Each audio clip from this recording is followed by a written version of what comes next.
fikasana ifofony any filohan'ny fanavaozana sy fanonganam-panjakany olona 3 voaroaroy 2 na hiditra-ponja vonjy maika vokabary eto Madagasikara 30 hatramin'ny 5 isanjato na avany loatra misidra fahasahiranana nefa ny tantsara ny toerana raha rahampirenena tsy mahay maka-lesona tamin'ny tsy nety nataony teo aloha ny fitondrana fanavaozana hoy pasteur Maina. Manatitra ny arabatombo kilasy tombovavy tonga soa indray ianao tao anatin'izao fotoana ny fampahalalam-baovao izao mihitsy aliny alakamisy 2 aprily 2024 ity ampanajana sy ampitiavana tombo kilasy tombovavy no anasako anao naraka ny vaovao hatramin'ny farany.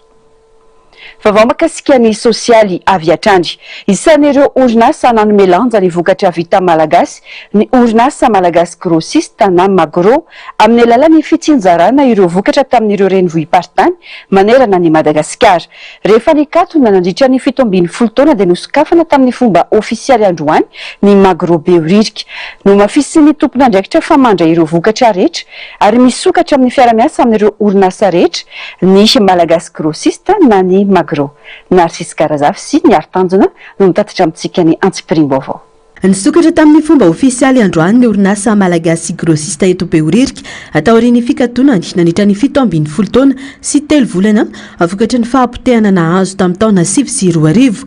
tamin'ny alalan'ny fitaom-pivavahana no nanamariana ny fisokafana nasongadina ny teny tao amin'ny soratra masina hoe ankino amin'ny Jehova ny asanao dia ho lavorary izay kasainao ao amin'ny ohabolana 420 ny andiny voalohany ka hatramin'ny 4 izay natao ho foto-kevitra iorena ny fisokafan'ny orinasa indray zava-dehibe ny miasa miaraka amin'ny finoana sy mampifanaraka ny asa amin'ny sitrapon'Andriamanitra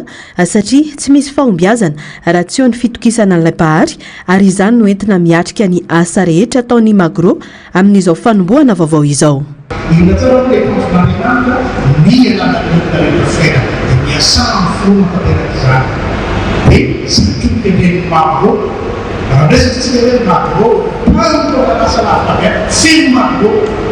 Ni fatal saya ini mana pun saya saya bukan karena pun saya apa saya asal mana pun saya juga saya ada apa nanti kalau saya sana yang ada atau yang ada awalnya itu nanti kita maksudnya awalnya bias awalnya seperti itu ya saya anak menurut saya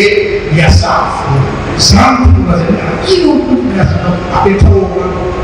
siapa biasa sama dengan tahu kita tanda kalau dengan berperkiraan biasa biasa itu sempat dengan pinas sati dengan kami setelah kita jangan lain sih berada di sini sangat sangat pokok. Resna memang kuatin yang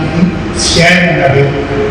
Resna memang kuatin yang fian dari nas. Tanjona hoe maika ara-valomanana ny anamorana ny fiainan'ny vahoaka malagasy amin'ny alalan'ny fanapariana ny vokatra malagasy manerana ny nosy no mafisy nefa fa misokatra ny fiara-miasa amin'ireo mpamatsy na fournisseur rehetra ary misokatra amin'ny fiara-miasa amin'ny orinasa rehetra ihany koa ny magro izay raha teo no maha-malagasy grossiste azy antsoina araka izany ireo mpiara-mombonantoka taloha sy vaovao izay vonina hiara-iasa anantony ety an-toerana efa nanomboka ny varotra avy hatrany ny magro beoririka nanomboka androany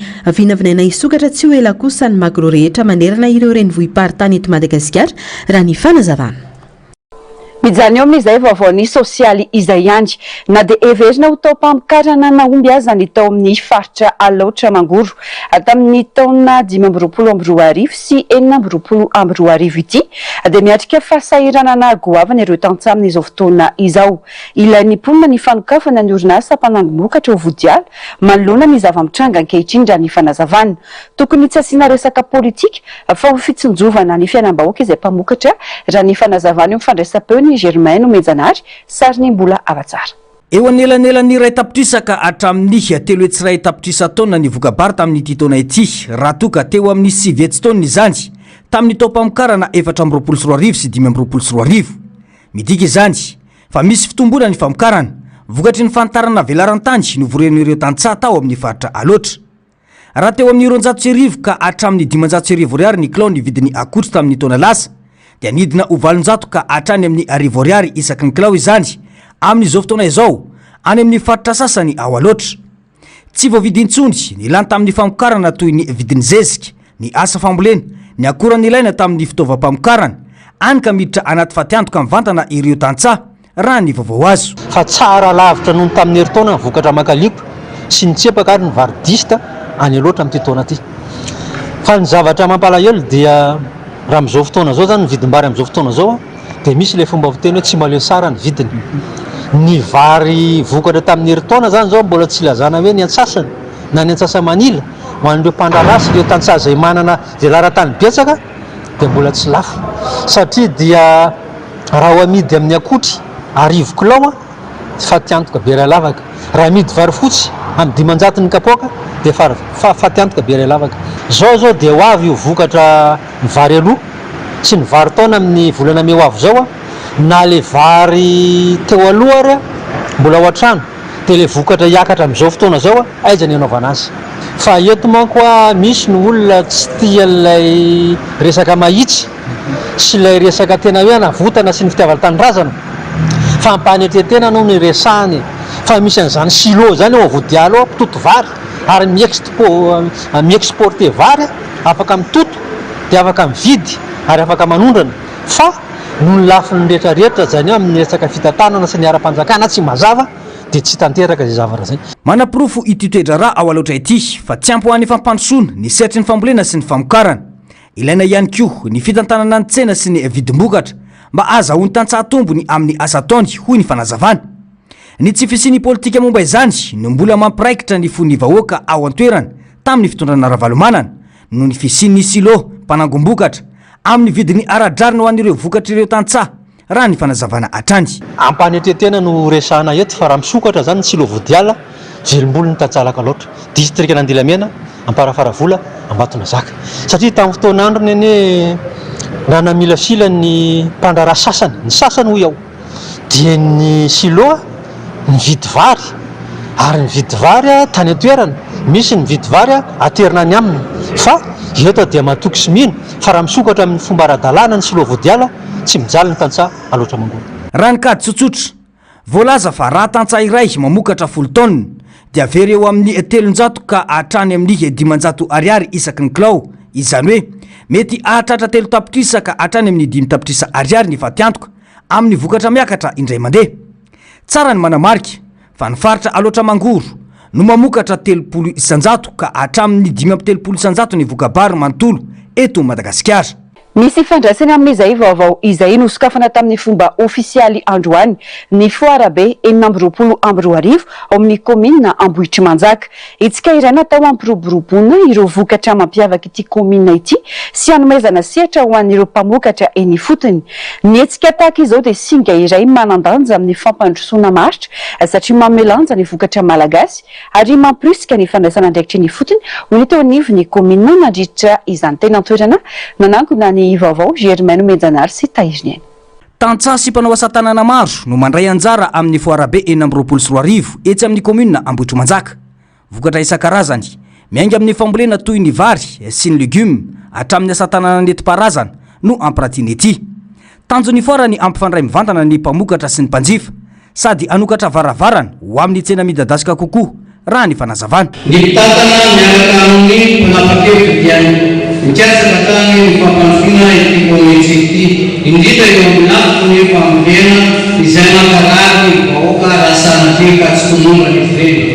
Koa eto any ny anjara vikinao mba hampanjoana ity tanànatsika ity. Tsy misy manko faty na komina nateraka tsy hamiso fa miankina amin'ny fanajana ny mponina ny kolontsaina sotoavina firaisankina ary ny mpiara-mientana ny fampanjoana ny tanàna. Rehefa hajaina ny kolontsaina sy ny sotoavina fa misy ny fahavonana iara-miasa dia mandraindraikitra amin'ny fampivoarana ny komina hiandroso ity komitsy ity. Araky ny androtany safarany ahitana ponina eo anelanelan'ny 5 alina ka hatramin'ny 7 alina eto amin'ny komina Ambohitry Manjaka. Mivelona amin'ny fambolena, fiompiana ary asa madinika ny akamaroan'izy ireo ka mahatonga ity komina ity ho iray amin'ireo manandanja eo amin'ny famatsiana sy ny toe-karena manodidina Antananarivo. tsy misy fampitosona raha tsy mamroso ny zavatra renyponina ao aminy ny jiro ny rano ny lalana ny communication na fitiaratsirana zany rehetra zany dia ezahana tontolo ao anatin'ny rotaona manaovana tetikasa raha misotro madio rehefa vita izy io isy nybeavary eny efa miteny fotoana dia afaka fititsabana ny commune ny fokotany dimy ambin'ny roapolo eto Ambohimanjaka na ny tokantrano na vola fontaine na ino ivery fa fansoana ray zany irahantsika rehetra mientana zany vita zay isy any koa zany ireo fanamboarana zay atao etentsika ny lalana vo vita ty foary ty dia anomboka ny commune hitototoa fanamboarana ny lalana atsika efa misy fahabentsy goudron samihafa eny ary amintsika miteny zao dia efa nazo compacteur ny commune eto Ambohimanjaka dia ny commune mihitsy miaraka mijaraka Ambohimanjaka hanamboatra ny lalana eto fitarana Ambohimanjaka io nampizanantsika tsara zay fa dia nazo compacteur tsika raiketsaka zany tsika anatanteraka azy eo ihany koa ny rano zay isorana an'Andriamanitra fa akoatran'ny projet paeta tsy mijanona ho fampirantiana fotsiny ny foara fa sehatra iray lehibe anamafisana ny toekarena ety fotony ahafahan'ireo mpamokatra mivarotra mivantana ny vokany mampitombo ny fidiram-bola ary mampiena ny vesatry ny mpanelanelany ankoatra izany manampy amin'ny fampafantarana ny kolotsaina sy ny fahaiza-manao eo an-toerana ihany koa izany hoy nisy olombavambahoaka Mamy Rabenirina fantatsika fa sehatra vitsivitsy ny advokasika ao anatin'izany volaza teo iala kolotsaina dia sahatsika ny sosialy fa indrindrandrindra iara-toekarena sy ny fampandrosoana ny commune eto Ambohimanjaka ary makasitraka ny mpitantana ny commune Ambohimanjaka na ny mpanatanteraka na ny mpanapa-kevitra na ireo nalaikitaisana ambaratonga voavidy sy ny voatendry tsy mitsahatra ary tsy manatsahatra an'izany endrika anankiray zany misy commune maro tena sahirana teanomboka anao an'izany satria mahita hoe ilaina le izy kanefa tsy matafavoaka mihitsy misy efa niainana tsela be ny fotoana maro matapoka kelindra mandeha dia tsy verina tso kanefa Ambohimanjaka dia toy ary mihitsy efa mitondra tombony betsaka ho an'ny olona sy ho an'ny tanàna satria fantatsika fa akoatra ny fanehoana zava-misy sy ny fiainam-bolona zay antenantsika efa miovy isa-taona voatra isa-taona dia akoatra zay dia fisokafa ny tanàna amin'ny manodidina dia mamesaka manodidina tsika dia tena mijery zava-misy misy ny manodidina akaiky misy ny manodidina lavitra Ambohimanjaka manodidina akaiky Ambohimanjaka Antananarivo renivohitra manodidina akaiky Ambohimanjaka renivohitra district sy ny vavahadiny district ary fisokafana amin'ireo dia isan'andro kanefa amafisina hatrany fa misy ny fisokafana amin'izao tontolo izao tamin'ny herintaona angamba Fiolomena nisy tanàna stand tany misy stand anankiray nametrahana n'izay fisokafana amin'izao tontolo izao zay ho an'ny tanora indrindra mino sika fa nahitana vokany reny ahafahatsierijereo inona iana manara amin'ny ankapobeny manamarika dingana iray amin'ny fanandratana ny toekarena ifotony ao Ambohimanjaka ny foara be 424 ary antenaina fa hitondra vokatra tsara ho an'ny mponina sy ny mpandray anjara rehetra ho iatrany ny fanazavana fa miomana amin'ny mety ho fiantraikany ady any Moyen-Orient ny fanjakana malagasy amin'ny alalan'ireo ministera isantsokajiny ametraka fepetra aingana sy ny fanazavana ny andraikitry ny ministera tsirairay amin'ny fanaovana tamin'ny fanaovana fokonandoha ny arahan'izy ireo androandry mety isy fiantraikany amin'ny entana ilaina amin'ny fiainana andavanandro afarana avy any ivelany ady ny fifanakalozana arabaritra amin'ny any ivelany ka mety hitarika fiakarany vidim-piainana sy anohitohina ny toekarena eto Madagasikara izany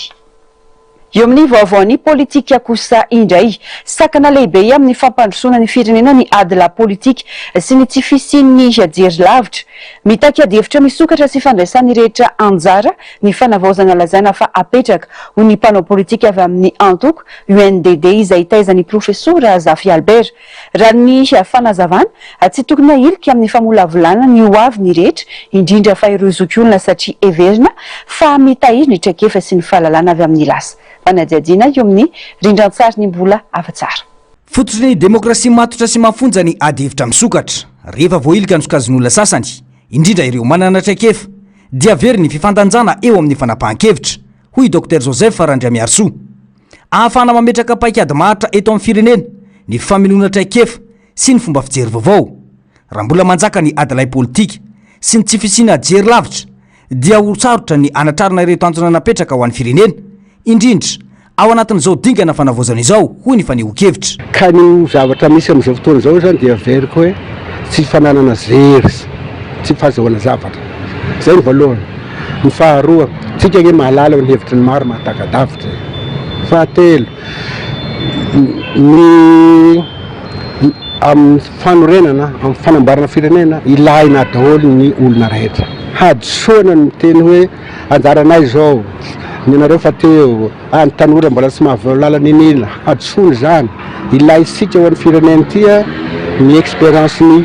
betona no fa manana traikefa ilaisika amin'ity fanorena firenena tia ny fahavitehan'ny tanora sy ny energie ny tanora ilaisika koa za amin'ity fanorena ty ny ankizy satria sika nge ndia hanao fanovana zany hanao fanorenana fotony zany tsy maintsy mamolavola olona dia n'izao olom-banina olom-pirenena ambanina olona tompona andraikitra raha piso noho izany ilaina zany amin'izao ezaka tia ny fanjakana atao zao amin'izao ezaka tia ny voaka malagasy atao zao fanorenan'ny fotony fanovana ny fiaraha-miasa ny tanora ny ankizy zokiolona bebetona ary indrindrandrindra reo ray aman-dreny manana traikefa mahalala ny zavatra nisy omaly fokomaly ary fa mahazery sahady ny raha piso zay matsy ny zavatra mila afatarasika ilaina reo zokiolona reo olona manana traikefa sy fa haiza manao lava be reny hiara-iasa hanampy ny herin'ny tanora sy ny fahavitian'ny tanora tsy tokony hijanona ho tenin'ny filamatra fotsiny hoe fanorenana ifotony resaina mitaky rafitra mazava fanaraha-maso ary fandraisan'ny rehetra andraikitra izany ahina tsy ho tanteraka ny tetika na koa ivadika ho fitaovana politika fotsiny ny fanorenana ifotony raha tsy misy famatorana politika sy finiavana hiara-iasa ho hiatrany ny fanamafisana sara io hevitra politika tsy vitan'izao ty zao fa sy maintsy atomboka anefa dia ny fanontaniana eo zany aitsika zany zao ny fanomboana io programme politika io tokoa programme politika fotsiny zao dia sy maintsy manomboka amin'ny fananana fizery mazava programme anasa mazava ina moa no hatao ary amin'ny fotoana hoana ny anaovana azy ina no tohizana ary fotoana hoana no hajanona manana fomba fizery mazava zany sika manana programme mazava ny fanatanterahana io misy ve zay zao zay ny question voalohany faharoa ny fanatanterahana io dia tsy maintsy misy rafitra mazava hahafahasika manatanteraka azy satria programme politika goavana be io tsy maintsy misy rafitra zay aorina asanga sika mianakavy hahafana manatanteraka io zavatra io satria tsy programme politika mahazatra io tsy programme politika mahazatra ohatra ny mahazatra sika tamin'ny hatram'izay io ary zay ny fahendrena nanana ty fitondrany ty tsy mbananao le ohatra fanao tam'izay le hoe mouvance consensuel sy ny sisa fa misy tsy maintsy manana capacité sika zany mitady aminao inventivité ohatrany zany afaka mamorona zavatra hiatrehana zany fanovana zany hiatrehana zany fanorenany fotony zany misy rafitra natao an'izay le rafitra io zany dia ataonay hoe rafitra natao hanorenana sy hanovana tsy mitovy amin'io tsy mitovy amin'ny misy amin'izao fotoana zao io ary tsy mitovy amin'ny nataosika taloha hatram'izay zay zany ny faharoa dia ny fahatelo tsy maintsy manana olona ekipa afaka manova manana ny laina rehetra misy ekipa na gouvernementa manana ny laina rehetra hanaovana ny fanorenana ifotony hanaovana ny fanovana hisy eto amin'ny firenena fanamby lehibe ny fanovana toe-tsaina avy amin'ny fifanolanana mankany amin'ny fiaraha-miasa ary avy amin'ny tombontsoa manokana mankany amin'ny tombontsoa iombonana. Izay ny lakile ny fahombiazana amin'ny fanavaozana sy ny fanorenana ifotony maharitra ho iatrany ity mpanao politika ity. Mizany eo mezay vaovao politika izay andry inona marina no sakana tsy ahafan'ny Madagasikara miroso amin'ny fanavaozana tena izy hoy pasteur Mayol André mpanao politika nametra-panontaniana androandry. Mbola mipetraka adihevitra sy fifaneokevitra ho ny fanazavana ny fifanoherana ara-politika misy eto amin'ny firenena. Mifanipaka ankarona ny samy malagasy kanefa mbola ny vahiny mandidy sy manapaka eto amin'ny firenena hoy ny fanamafisany Narcisse Karazafy ny Artanjona. Mbola misy hatrany elanelana eo amin'ny fomba fijery ny fitondrana sy ny mpanohitra eto Madagasikara, samy manana ny vinany sy ny pakiadiny ny andaniny sy ny ankilany, ka rehefa tsy mifanojo zany dia miteraka fifanoherana sy fifandirana ara-politika hoy pasteur Mayol André. Sarotra ny anome fahafampony rehetra amin'ny fananganana gouvernemanta ka isan'ny antony ny fisavorovoroana misy amin'izao fotoan'izao hoy ny fanazavana. Fahitako ny hoe fanavaozana eritreretina eto Madagasikara amin'izao dia voalohany aloha zany efa niova iny ny gouvernement, ary rehefa niova ny gouvernement dia nisy ny tavela, nisy ny vaovao niditra. Raha ny fitondram-panjakana dia milaza hoe natao gouvernement mba misokatra indray izy ity ka mba nafahany tsiraray avy niditra tao anatiny izany. Fa misy ny tsy tafiditra ihany koa satria voafetra ihany nisy aneo dia ho an'ny olona izay tena nieritreritra ny ho tafiditra nefa tsy tafiditra dia mety alahelo izy, mety ho tezitra, mety ho lasa mpanohatra indray izy ny farany. Misy olona koa tsy nieritreretina ho tafiditra nefa tafiditra ihany koa dia manahirana be zany le anome fahafapo ny olona tsiraray avy amin'ilay fanavaozana. Fa adidin'ny fitondram-panjakana izay nametraka ny anao fanavaozana zany no manao izay atsapahan'ny olona hoe tena mandeha amin'ny fanavaozana tokoa zany izahay. Tsy zava-baovao amin'ny tontolo politika malagasy ny fanankianana, indrindra rehefa misy fiovana eo amin'ny fitondrana ho ny fanamafisana. Mampanahy anefa ny fiverimberena ny fomba fanao tsy nety tamin'ny fitondrana teo aloha, any ka vetivety dia mipoitra ny tsikera sy ny tsy fahafampony vahoaka hoy ny fanazavana. No mafisiny fa mbola tsy tafapetraka ny tena fanavaozana andrasany maro, ary raha mbola tsy miova ny fomba fiasa sy ny rafitra anatiny dia tsy hisy fanavaozana hovanina eto. Le mpitondra teo aloha zany raha nikianina naongana dia ny hoe izay tsy nety nataony rehetrarehetra. Fa ny zavatra tsikaritra eto Madagasikara rehefa miongana le mpitondra naongan'ny olona tao dia ohatrany hoe mamerina ilay tsy nety nataon'le teo aloha ihany le fanjakana. Dia hatramin'izao mbola tsy nahita mihitsy mpitondra ny fandimby teto Madagasikara hoe tsy namerina ny erreur nataon'le fitondrana teo aloha le fitondrana. Fahitan'ny olona an'izay foana zany le fanjakana vaovao. Dia ny hafarany vetivety dia tonga indray ny fanakianana tonga hatrany amin'ny fanonganana ilay mpitondra fanjakana. Dia miteny foana nefa ny mpanao politika raha mbola tia mpanohatra hoe tsy mahay maka lesona mihitsy ve nareo e. Dia io mpanao politika manome lesona hoe tsy mahay maka lesona io mihitsy ve nareo rehefa tonga eo amin'ny fanjakana indray izy dia izy mihitsy indray lasa tsy mahay maka lesona fa namerina le zavatra tsy nety nataony teo aloha zany. No mafisiny ity mpanao politika sady mpitondra fivavahana ity fa fiankinana amin'ny firenena vahiny no mampiembotra ny fandrosoana. Ilaina araka izany ny fandraisana fanapahan-kevitra mazava momba ny politika ity napetraka eto amin'ny firenena. Ilaina ihany koa ny finiavana anova marina ny fomba fanao tsy nety raha tiana ahomby ny fanavaozana sy hitondra fiovana maharitra ho an'i Madagasikara. Mahakasika ny fiainam-pirenena nanao tatitra ofisialy mikasika ny raharaha fikasana ifofony ain'ny filohan'ny fanavaozana ny repoblika sy ny fikasana anongam-panjakana ny toy ny mpampanolalana ny fitsarana ambaratonga voalohany Antananarivo Rakotoniaina na Rindra Navalina 13 arisan'izany Colonel Patrick Rakotomamonjy. Narcisse Karazafy ny Artanjona. Ny raika amin'ny 3 Desambra taony natolotra teo anivon'ny fampanohavana ireo olona voaroaroy tamin'ny raharaha fikasana ifofony ain'ny filohan'ny fanavaozana sy ny fanonganam-panjakana. Taorian'izay dia nentina teo anatrehan'ny mpitsara mpanao famotorana ireo olona voaroaroy izay miisa 13. Isan'ireo voatonona ho nikonkonina izany Colonel Patrick Rakotomamonjy ho ny toy ny mpampanolalana. Tao anatin'ny fanadihadiana no nahitana ireo fifampiresahana izay nifanaovan'ireo voapanga tamin'ny alalan'ny someso sy tamin'ny alalan'ny afatra miafina tany anatin'ny WhatsApp. nandritra izany ihany koa no nanaovan'ireo voapanga sasany fiekekeloka fa ny vola 20 miliara ariary izay hita tao anatin'ny kontin'izy ireo no hoentina ampiasaina anatanterana izany eloka bevava izany. Mariana fa nanatanteraka fivoriana matetika ireo voapanga ireo ka tao anatin'izany no namolavolana izy ireo ny paikady rehetra izay ho atao. Ny fisavana ny tranon'ireo voapanga dia nahita vola sy fitaovam-piadiana maro. Tsara ny manamarika fa nisy ireo manamboninahitra izay anisan'ny voaroiro tamin'ity raharaha ity ary ao anatin'izany ny jeneraly iray izay efa nidina an-dalambe ka naneo ny fahavononany anao fanongana mpanjakana. Olona 120 hatreto no nampidirina ponja vonjomaika miandry ny fitsarana azy raha mbola misy kosa ny karohina andrasana ny toy ny raharaha. Lafomba vao hafa kosa indray nandray fanapakevitra ny gouvernement tamin'ny alalan'ny ministeran'ny tanora sy ny fanatanjahantena fa ametrana rafitra manokana ny tanora eny anivon'ireo ministera tsirairay. Araka ny fanazavan'ny ministry ny tanora sy ny fanatanjahantena androany dia natao hanamafisana ny fandraisana anjaran'ny tanora amin'ny fampandrosoana ny firenena io drafitra vaovao io.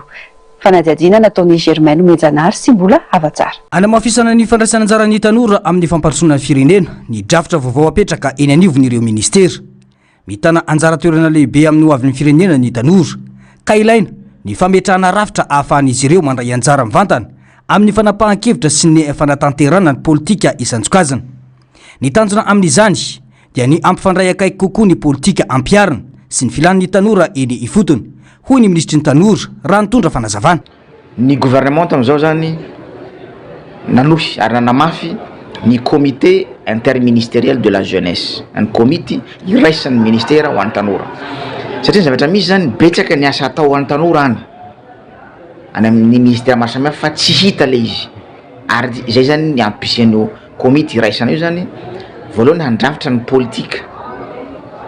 maika ho an'ny tanora,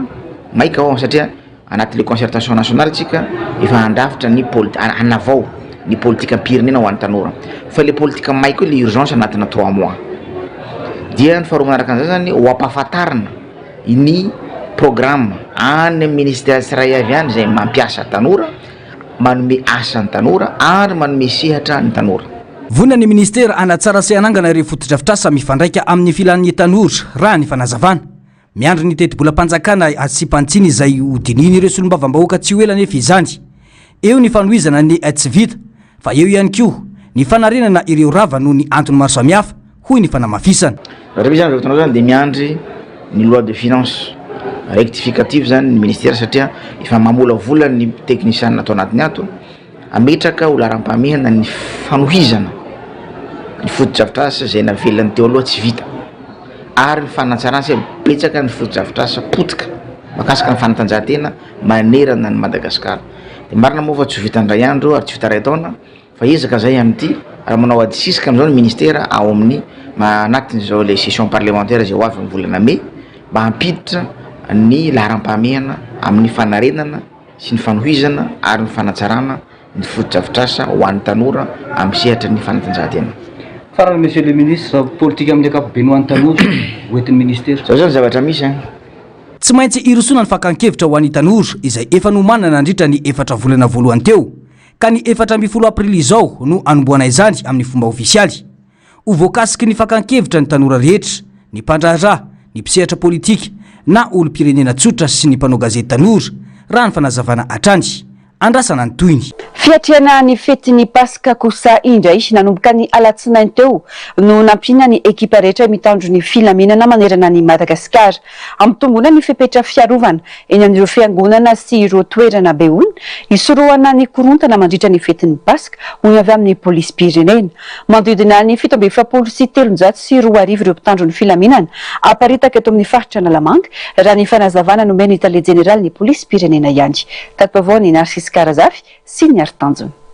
Mpitandro filaminana miisa 127 no ahetsika manerana ny Madagasikara mandritra ny farany herinandro ny Pasika raha ny fanazavana nomeny contrôleur général de police tsara monina Jean Victor tale général ny police pirenena androany 774 amin'ireo hiasa manokana eto amin'ny faritra Analamanga ary efa nanomboka tamin'ity herinandro masina ity ny fanaparitahana ireo mpitandro ny filaminana ireo ho amafisina manokana ny fiambenana eny amin'ireo fiangonana indrindra amin'ny fitaom-pivavahana amin'ny alina mandritra ny herinandro masina eo ihany koa ny fanamafisana ny fisian'ny polisy eny amin'ireo toerana be olona sy toerana be mpitsangatsangana indrindra mandritra ny Pasika sy ny alatsinain'ny Pasika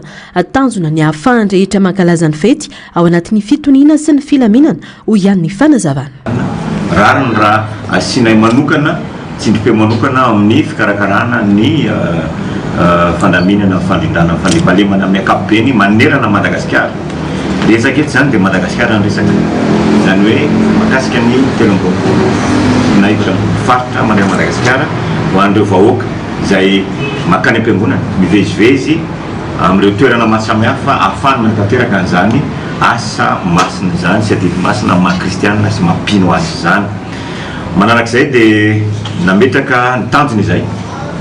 mandritra nyity herinandro masina ity tsisy ny tsy fandriampahalemana mba amerenana amin'ny laona ny tanteraka ihany koa ireo fandriampahalemana izay dradradradrany sy angatahany vahoaka satria famalina ny filany vahoaka ny tena antopisinay mangataka ary mangetahita ny vahoaka amin'ny ankapobeny mandritra ny fety tsy ty ihany fa amin'ny antom-piaina manontolo mba isy ny atao filaminana. Lomafisiny fa tsy isy ny fandeferana amin'ireo tratra mandika lalàna ka miantso ny fiara-metandrehetra ny polisy pirenena mba hanaiky ny fandaminana hiatohana ny fandriampahalemana mandritra izao fankalazana ny Pasika izao.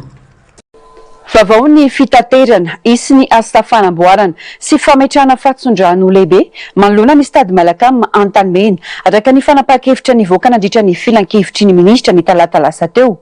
Tapaka ho an'ny fifamoivoizan'ny fiara rehetra vokatra izany io faritra io nanomboka androany alakamisy 2 aprily 2024 ka hatramin'ny alarobia 10 jona 2024 ho avy izao. Asa izay tafiditra ao anatin'ny dingana faharoa amin'ny programme intégré d'assainissement d'Antananarivo na ny PIA 2 natao hanatsarana ny rafitra fanadiovana eto an-drenivohitra. Tapaka amin'ny ampahany ny lalana mampitohy ny collège SFX sy ny Victoria Plaza Antanimena nanomboka androany ka hatramin'ny 12 aprily raha ny fampahafantarana nivoaka. Tapaka tanteraka kosa ny ampahan-dalana ny lalana miainga eo amin'ny Victoria Plaza ka mivoaka amin'ny direction de la surveillance douanière na ny ex Villa Vanille nanomboka androany ka hatramin'ny 10 aprily. Manomboka amin'ny 17 aprily ka hatramin'ny 2 May 2024 dia ho tapaka tanteraka ihany koa ny lalana mitsofoka amin'ny Madagascar Express Antanimena ampitany Villa Pradon. Manoloana ireo misy ireo fepetrana horesina analefahana ny fahasairana ny mpampiasa lalana. Foana ohatra ny toeram-piatsona ny taxi be ao Antanimena eo amin'ny EVK FM ka afindra manoloana ny coulisse. Ankoatra izay, mivoha lalana roa azo ifanenana na double sens ny lalana manoloana ny immeuble Sainte sy ny lalana mampifandray ny hôtel Santel amin'ny Chauvena Antanimena ambany. Vavao avy any amin'ny faritra kosa indray manao antso amin'ny fitondram-panjakana ireo olona iarany Antsojay ao amin'ny fokontany Tsararivotra komina Baimahatana distrikany Tsironomandidy manoloana ny fifanolalana misy eo amin'ireo mponina sy ny olona izay mibody ny tany no azarin'izy ireo nandritra ny 7 taona. Hiakatra fitsarana rampitso ny raharaha ka manentana ny fanjakana izy ireo mba hijery akaiky ity olana momba ny tany ao amin'ny fokontany Tsararivotra ao Tsironomandidy ity. Narcisy Karazafy Nyartanjona. Tany no ajariana nandritra ny 7 taona no voalaza fa nobodon'olona iray aka efa nahazo titra ara-dalàna ilay voalaza fa tompony tany 5 taona lasa avy amin'ny birao ifotony ny fananatany isan'ny fitarainana voarainy vovonana tsy miamboadidy ny makasika ity raharaha fibodona tany ao amin'ny fokontany Tsararivotra commune Baimahatazana district Tsironomandidy faritra Ibongalava ity araka ny fanazavana efa nentana teo anivon'ny fokontany sy ny fiarahamonina ifotony ny raharaha saingy tsy nahazo rary ny voalaza fa tompony tany amin'izao tsy nijanona teo anefa ny disadisa fantory ity milaza fa tompony tany no ny tsy fetezana ny karatany navoaka ny bif hoy ny fanazavana ireo mponina. Tany mampisolona aminay ato moa zany dia fezay ihany satria zavatra fo alainy hoana zany le tany manontolo ato didiny atao farsy plasy misy anay ity. Dia io zany zavatra mampalahelo amin'ny fahavitany zay zavatra zay satria zavatra moa tsy mbo atao hoe tsy mbola nisy tsy vita fa zavatra efa vita aby. Ediny eo zany no zavatra hoe mampalahelo mampitaraina aminareo mpitondra fanjakana eo agnelan'elan'izay zavatra zay manontolo. Dia ohatra mampalahelo zany satria aiza moa no amelomanay reto ny zanakinay sy ny zafikelinay reto sindra ny ray aman-dreny. Zay zany zavatra mampalahelo. Araka ny didy avy amin'ny fitsarana dia naverina ny fandrefesana tany ary tsy naomby ny fitoriana nataon'ny voalaza fanibodiny tany efa niezaka nanatanteraka ny fanesorana na expulsion tamin'ireo mponina tompony tany ny mpibodo ary niditra ankeriny teo an-tanàna afa vao maika nampitombo ny fifandirana teo amin'ny andaliny sy ny ankilan'izany. Teo aloha ka nisy teo aloha dia efa natao fa vita zany satria efa nisy moa fa tokony falaminany. Dia izay indray zany izy nanao hafa indray koa izy ambadiny koa ny fitila vaovao io anefa zao mahoaka tiato magnodidy amin'ny faritsy ato sy nahena. Ny amafy ny raharaha rehefa nisy ny fiampangana vaovao nilazana fa nisy ny fandrahonana basy nataon'ireo mponina tao tsara rivotra tamin'ny voalaza fa tompony tany amin'izao noho izany dia niditra antsehatra ny mpitandro ny filaminana ary akatra fitsarana rahampitso ity raharaha ity. Io zany sy raha diso aminay io fa amin'ny na diso anazy amin'ny tribonaly agny zao mahita ny hoe misy diso kely ty karatanareo ty dia keny io dia olo avy io satria afaka mamorona koa nareo izy raha fa rety adaboky fenareo sy afaka metera misy anareo afaka merina vony haika hatrany voalohany hatrany parany. Tena pitako moa dia zao dia zay atao hoe atao jams ty atao jams zany hay fa atao hoe magnenjika anazy amin'ny basy zao da navadika azy nefa resaka aditany natao resaka napotako koa izy ty natao hoe magnenjika amin'ny basy ary koa sy sangana izao ry izy misy raha mandreaky. Miantso ny fitondram-panjakana araka izany ireo mponina mba hijery akaiky an'ity raharaha ity andrasana ny hotoy ny raharaha sy ny hodidim-pitsarana rahampitso ihany ny fanazavana nomeny ireo mponina. Maresaka avy any ivelany ny ampihetsi-po ny sehatreresampirenena ny fanambarana nataony Iran izay nilaza fa vonina ampitsaritra ny ady ao Moyen-Orient izy saingy tsy maintsy ajany ireo fepetra 10 napetrany fanambarana izay tsy vitany hoe mitady fandriampahalemana fa mampiseho ihany koa ny paikady sy tanjona lafitrezaka ho an'ny fireneny. Fanampanazavana mitaky ny fampitsarana tanteraka ny fanafiana taon'ny États-Unis sy Israel l'Iran miaraka amin'ny fanalefahana amin'ny fifandonana amin'ireo vondrona mpiaraty aminy manerana ny faritra. Tsy mizanona eo anefa zany fa mbola angatahan'ny Teheran sy ny antoka mazava fa sy hiverina intsony ny fanafiana ho amin'ny hoavy. Anisan'ny mampiady hevitra ny fangatahana onitra noho ny fahasimbarana teraky ny ady ary indrindra ny fitakiana fankatoavana iraisam-pirenena ny fahefana amin'ny Détroit d'Ormuz izay lalana iray tena stratezika amin'ny fitaterana solika maneran-tany. Raha ekeny zany dia midika fiovana lehibe eo amin'ny fifandanjakery ao amin'ny faritra Moyen-Orient. Raha zerena nefa ny zava-misy dia sarotra inona ny hatanteraka ireo fepetra ireo ao anatin'ny fotoana fohy. Efa niparitaka amin'ny firenena maro ny fifandonana ary samy mbola mijoro amin'ny toerany ny andaniny sy ny ankilany. Ho an'ny États-Unis sy Israel manokana misy amin'ireo fitakiana no heveriny ho sarotra ekena ara-politika sy ara-stratezika. Midika izany fa na dia misy aza ny fikasana hifampiraharaha dia mbola lavitra ny lalana makany amin'ny fandriampahalemana maharitra fa fifaninana-kely lehibe izay misy fiantraikany amin'ny toe-karena sy filaminana maneran-tany. Amaranana ny fampahalalam-baovao ny tranga hafakely ilay fiangonana Mahavariana ny Grèce sy ny hazakazaka Mahavariana avy any Finlande kosa indray ireo no entina aminao tao anatin'ity fanadihadiana manaraka ity arahoary. Any amin'ny tanànan-dropoto any Grèce no misy ity fiangonana hafakely mahasarika mpisidika maro ity. Hafakely tokoa izy ity satria fiangonana mitongilana mahatratratra any amin'ny 17 degré ny fitongolanany. Araka ny fanazavandreo olona monina Ropoto dia noho ny fiosahan'ny tany tamin'ny taona 2014 no napikisaka sy nampitongilana ity fiangonana ity ho toy izao kanefa mbola mijoro sara sy ahitana fahasombana goavana. Araka ny nambaran'ny olona avy nisidika ity toerana ity dia toy ny olona mamy rehefa ao anatin'ny vokatry ny fitongolanany mahery vaika. Araka ny tantara moa taorianany io loza io dia niala tao an-toerana ireo mponina ny isa 700 teo eo hany ka dia ity fiangonana hafakely ity sisa no manam-pirofo ny herin'ny loza voajanahary niseho. Ankehitriny na dia teo aza ny loza tamin'izany dia lasa vakoka mampiroborobony ny fizahantany Aoropa ity fiangonana mitongilana ity. Mahavariana toa sady mampiomehy ihany ty hazakazaka hafakely ity izay atao anatin'ny halavirana 700 metatra sady mihazakazaka no milanja vady ao an-damosina ary misongoloka ambony ambany ilay vehivavy-papena izay fototry ny fifaninanana. Araka ny fitsipiky ny lalao, akoatry ny filanjana ny vadinao dia mbola misy ireo sakana maro sy ampozina eny an-dalana.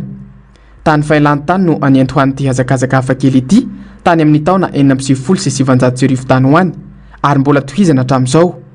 Tamin'ny fifaninanana farany teo zao andiany 7 ary mpivady avy any Finlande ihany no nandresy tamin'izany. Araka ny fanazavan'ireo mpiaraka azy, raha misy te handray anjara nefa tsy manambady na mbola tsy manambady dia afaka mitondra vehivavy hafa saingy ampitaona sy milanja 50 kilao miakatra. Efa manomboka maro ireo mpihazakazaka maneran-tany no maniry handray anjara amin'ity hazakazaka tsy fahita firy ity. Dia ny vaovao intomboky lasy tongivavy no manakatona ny fiarana tamin'ity alakamisy ity. Ankasitrana feno ianao manaraka ny vaovao hatramin'ny farany. Mametraka ny veloma mandrapitafy indray tomboky lasy tongivavy.